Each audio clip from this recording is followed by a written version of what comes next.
Welcome back, Unpeelers. Taylor Swift kept everyone waiting till midnight in anticipation of her 10th studio album. Our music reporter Alexa Lamalfa is here with all of the details on Midnights. Alexa, take it away.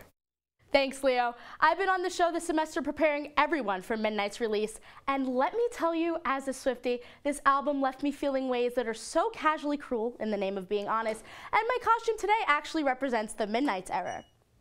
Midnight's is already breaking records. It gained the largest vinyl sales in the modern era, as well as generating 284 million streams after its first three-day release, as well as being the top-selling album of 2022. Midnight's tells the story of 13 sleepless nights throughout Swift's life. There were 2 album versions released. The first release had 13 tracks, and the 3 AM version had an additional 7 bonus tracks. Each of these new tracks connect to previous references in Swift's older work. Anti-Hero, one of Swift's favorite songs she's ever written, was the first music video, and surprisingly, she dropped a music video for Bejeweled on Monday night, which fans were not expecting.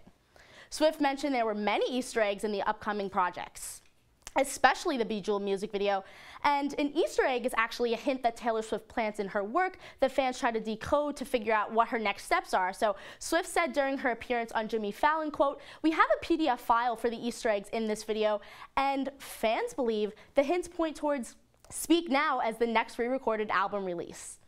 Some Easter eggs I picked up on were Enchanted and Long Live, both tracks on Speak Now, were referenced in the video. Swift pressed floor 3 on an elevator, and you guessed it, Speak Now is her 3rd album. We will just have to wait and see if these are true. Fans are also excited because Swift confirmed a tour, seemingly, on Monday night on Jimmy Fallon. Take a look at what she said. You've done the albums, you've done the re-recordings, but also you haven't toured in like 4 years. We want you to. I think I should do it.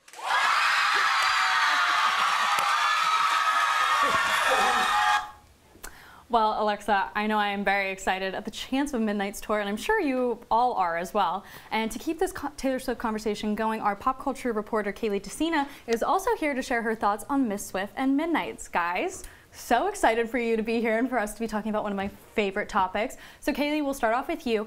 We all know that Taylor has had different eras, as her fans like to say. What do you think that this era of Midnight's means to the fans? Well, first of all, I'm so excited to be here talking about Taylor Swift. She is my all-time favorite artist, but the eras are one of my favorite things that Taylor does with her fans. Based on each album, how she brands it, the story behind it, there becomes this era and aesthetic that her fans follow. So I'm in my Lover era right now. But this album, Midnight's, it's more personal and it's darker. And the style that's coming with that are dark tones, like what Alexa's wearing, this nice dark blue dress. What we're seeing in that video, stars, sparkles, golds, and silvers. So we're already seeing fans make that style their own. Absolutely, and I love a good Easter egg. So Alexa, does this album make any references to Swift's older stuff? Absolutely. This album is actually an archive of her mind. I mean, every single track connects to an album or song lyric from previous works that she's done. So actually, it's really interesting that her song Labyrinth references her NYU commencement speech, where she says the lyrics, "Breathe in, breathe deep, breathe out." That's in the song, and she gave that to us months in advance, as well as like You're on Your Own Kid, that also references struggles she's faced during the Miss Americana documentary series. So, you know, all the lyrics have samples of her old songs as well. I love that. And most importantly, I have one last question for both of you.